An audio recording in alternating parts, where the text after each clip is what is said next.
Betsy, an employee at the refuge animal sanctuary, notices a fresh arrival in the birdhouse, a constantly squawking African gray. Its sorrowful sounds reverberate down the halls, leaving her bemused and anxious. She checks its nourishment, hydration, and habitat, but finds nothing amiss.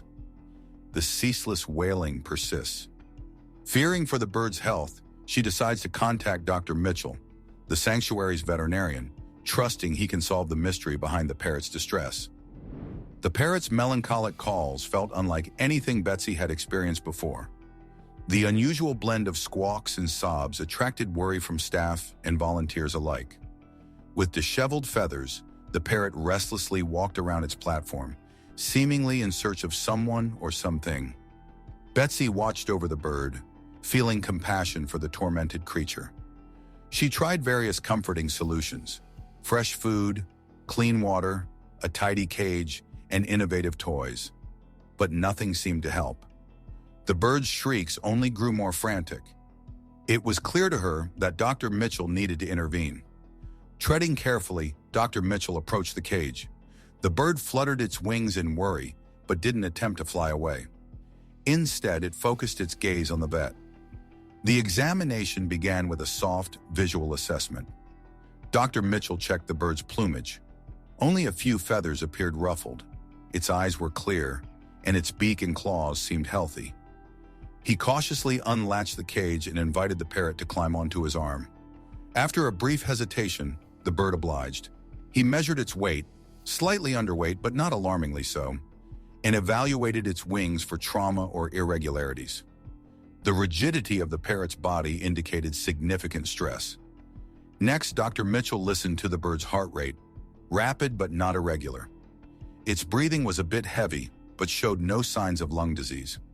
He methodically checked each part of the parrot, seeking any physical reasons for its desolation. The perplexed veterinarian scanned the parrot, which appeared physically fit. He asked Betsy about the bird's history, but she had few details to share. It had been found deserted. It seemed the sad parrot had surfaced with its melancholy. After ensuring there were no common health issues, Dr. Mitchell settled the bird back in its cage and opined, "The bird seems physically all right. It's possible the cause could be mental or emotional." Betsy inquired about the next steps, and Dr. Mitchell took a deep breath before responding, "We need to delve deeper. Animals are not impervious to trauma. It leaves no physical signs but deeply impacts their psyche. I'll contact a few specialists who deal with birds for suggestions. Meanwhile, be vigilant for any changes in the parrot's behavior." The parrot's distress cries echoed for another week. Eager to find an explanation for its worry, Betsy meticulously noted its behavior, hoping to track a pattern. The bird seemed extremely distressed during the latter part of the day, pacing impatiently and squawking even louder. Feedback from other specialists didn't yield new revelations for Dr. Mitchell. On the following Monday, while tidying the parrot's cage, Betsy stumbled upon something intriguing, a small, worn tag hidden under the old newspaper lining the cage's floor. She promptly shared the discovery with Dr. Mitchell. The tag bore cryptic symbols and a string of numbers. Dr. Mitchell responded, "That's interesting. This seems like an ID tag, potentially traceable to the parrot's original location. This requires some investigative work." Dr. Mitchell's interest was piqued by the worn tag on his desk. Recognizing it as a pivotal clue to the parrot's distress, he initiated a quest for information via his laptop. Observing the tag, he noted the series of numbers and the arcane symbols. An obscure logo was faintly visible through a magnifying glass, but it wasn't familiar to him. His research began with hunting for potential leads on parrot ID tags online. After hours of investigation, he finally found a reference indicating the tags were associated with illegal wildlife trade. Often, smugglers utilize tags like these to inventory trafficked creatures. A profound sadness filled Dr. Mitchell as he considered the possibility that the parrot had been part of this abhorrent business. He delved into more intensive research, learning about the horrific conditions and mental distress these birds often faced. He wondered if this could be the cause of the parrot's emotional turmoil. Following this lead, Dr. Mitchell reached out to wildlife organizations focused on rescuing illegally trafficked animals, sharing pictures of the tag and details of the parrot's behavior in hopes of gaining insight. As he awaited responses, Dr. Mitchell immersed himself in information about the illegal African gray parrot trade. His explorations led to a response from a wildlife organization that substantiated his suspicions. The detailed email elaborated on the tag's specific application and shared distressing stories of the capture and trafficking of African gray parrots from their native lands. The organization explained that traffickers routinely use such tags to manage their illicit inventory. Dr. Mitchell learned about the savage techniques employed by poachers, who often caught entire groups of birds in nets and transported them globally for sale on the underground market. Most of these birds didn't survive the journey, unseen by purchasers who only saw their beauty and intelligence. This revelation that the parrot in the rescue center could have suffered such atrocities added urgency to Dr. Mitchell's mission. He communicated these findings to Betsy. This parrot could potentially be a casualty of improper wildlife trading, he said. These tags are used by traders. The hardship this bird has been through may be more severe than we expected. Shock spread across Betsy's face. The incessant squawking and panicky demeanor made sense now. Dr. Mitchell recognized the urgent need for swift action. He contacted local law enforcement and animal departments, providing information about the parrot's tag and condition. They needed to map out the bird's history, discover its origin, and pinpoint ongoing trafficking operations.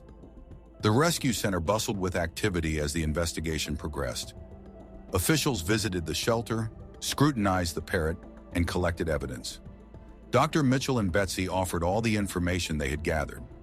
Amidst this, they uncovered a more unsettling truth. Records indicated a surge in the illegal trading of African gray parrots. These avian creatures often fell into the hands of unprincipled merchants who showed little regard for their welfare. The veterinarians had stumbled upon a darker realm. The refuge's commitment to saving the parrot was now linked to a wider struggle against the despicable practices of the wildlife trade. The parrot's persistent squawking had taken on a new depth, a desperate call for righteousness, a heartfelt appeal for the cessation of suffering. Working through a stack of scientific publications late one evening, Dr. Mitchell delved deeper into the problem.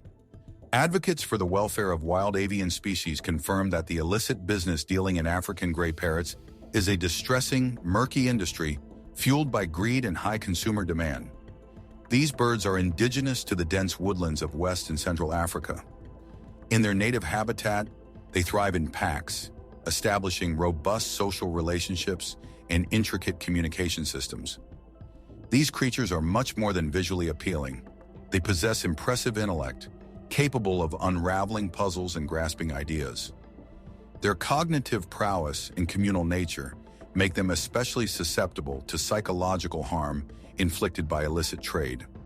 The turmoil experienced by the sanctuary's parrot now appeared even more prominent. Saddened by what he had learned, Dr. Mitchell continued reading. These parrots often fall prey to savage tactics employed by hunters. In a single attack, entire flocks can be obliterated. Nets and adhesive traps are commonly used to ensnare these birds, and many are harmed or killed during capture. Their spirits are pushed to the brink, and their wings are shattered. Those who survive the ordeal are crammed into tiny, filthy cages, often piled atop one another. The trip from African forests to global markets is distressing. Parrots face nefarious smuggling methods, hidden within luggage, containers, or even plastic bottles to avoid detection. Many birds perish from suffocation, dehydration, or starvation before reaching their final destination. Dr. Mitchell felt ill at ease as he set aside the research documents. If the shelter's parrot had been a victim of trafficking, it must have endured a living nightmare. The African gray parrot housed at the Haven Animal Shelter could be a survivor of this deplorable trade. The bird's ceaseless pacing, frantic flapping, and incessant vocalizing all pointed to deep-rooted trauma. This distressed parrot could once have been part of a thriving social ecosystem, only to be forcibly extracted from its home and subjected to extreme isolation and fear. Research indicates that birds frequently exhibit severe behavioral problems due to intense trauma and stress. Even with the highest quality treatment, healing can be an extensive and unpredictable process. The parrot's constant crying was a reflection of the intense psychological trauma it had suffered. The next step was to gather as much information as possible about its particular experience. On a subsequent Sunday, Dr. Mitchell found himself in his office, surrounded by research papers and notes from various wildlife specialists. Each piece of data brought him closer to comprehending the parrot's trauma. Dr. Allen, a respected avian psychologist specializing in African gray parrots, was reviewing the case details alongside him. This bird's distress signals are typical signs of severe emotional trauma, Dr. Allen explained. The bonds these parrots form within their social circles are strong. Being forcefully separated from their loved ones can lead to tremendously damaging psychological repercussions. As Dr. Mitchell listened, his heart grew heavy. Hearing it confirmed by an expert solidified the gravity of the situation. Dr. Allen continued, "Given the tag and the bird's behavior, we can assume this parrot was taken directly from its family in the wild. These birds often witness the capture and killing of their flock members. The emotional toll of such an experience can leave enduring scars." Follow-up inquiries revealed that the tag was associated with a notorious smuggling ring previously active in West Africa. The parrot was likely seized as a young bird, forced to witness the harsh separation from its family, and survived a perilous journey across continents. The story started to line up. The parrot's incessant cries and irregular behavior were direct consequences of the trauma it had endured. Its wounds extended beyond the physical. They were rooted in the emotional heartbreak of losing its family and experiencing isolation and fear. Dr. Mitchell shared his findings with Betsy. "This parrot has gone through an unimaginable struggle. It was separated from its family, witnessed unspeakable horrors, and, against the odds, survived the journey here. Its extreme distress is not surprising." Betsy's eyes welled with tears. Behind her, the parrot sat in its cage, continuing its cries. Dr. Mitchell committed to his research, fueled by a determination to uncover the particulars of the parrot's experience. A vital discovery came a few days later when Dr. Allen called. "Your parrot has been on my mind," Dr. Allen began. "We've overlooked a key aspect. African gray parrots are known for forming powerful bonds, even when they're young. Is it possible your parrot was forcibly removed from its pair?" This thought struck Dr. Mitchell like lightning. He had been so focused on the stress of the parrot's capture and relocation that the significance of its social connections had eluded him. He immediately revisited the bird's behavioral records, searching for evidence. The bird's cries followed a distinctive sequence, varying in pitch and strength. This could indicate it was trying to reach out to its pair. He quickly shared his thoughts with Betsy. These creatures often bond with one partner for life. If it was taken from its pair, the trauma would be unimaginable. Spurred by this insight, he contacted the authorities and wildlife agencies involved in the parrot's rescue mission. He requested details about any other birds recovered during the same operation.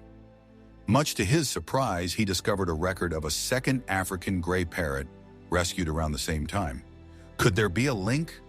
With a surge of optimism, he wondered if this might be the final piece of the puzzle they had been trying to solve. The other bird was in a separate operation, so efforts were made to bring the two parrots together.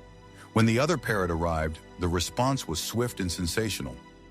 The parrot at the Haven Animal Shelter, which had been crying nonstop for weeks, fell completely silent. Soon the aviary filled with jubilant, intricate calls as the two parrots recognized each other. The reunion of the African gray parrots was nothing short of miraculous. The once grief-stricken bird that filled the shelter with haunting cries was now tweeting with delight. The shift in its behavior was immediate and overwhelming. Tearfully, Dr. Mitchell and Betsy observed the scene. Committed to ensuring the parrot's health and happiness, they focused on their long-term recovery. Working tirelessly, they created an environment that was not only secure, but also nurturing for the reunited birds. The shelter's workers constructed a unique aviary resembling their native habitat, complete with branches, perches, and engaging activities to keep them mentally active and joyful. They developed a comprehensive care regimen that included regular health inspections, mental stimulation, and opportunities for social engagement to help the parrots recover from their unsettling experiences. Dr. Mitchell also connected with global organizations committed to ending illegal wildlife trafficking. They provided critical knowledge and support, aiding in uncovering the source of the smuggling operation that had forcibly removed the parrots from their natural habitat. Thanks to their joint efforts, several key individuals involved in the trafficking circle were exposed and arrested, significantly undermining the illegal trade organization. The once weeping parrot was now serene. Dr. Mitchell and Betsy were immensely satisfied with their roles as guardians and champions. Their efforts not only rescued 2 invaluable lives, but also contributed to the fight against illegal wildlife merchandising. The refuge became a symbol of hope and retained its purpose, inspired by the extraordinary journey of these remarkable avian creatures. Have you ever had a close encounter with an African gray parrot? We would be thrilled to learn about your personal experiences. Please share your story in the comments. For now, we'll have to say goodbye. We'll see you in the next video.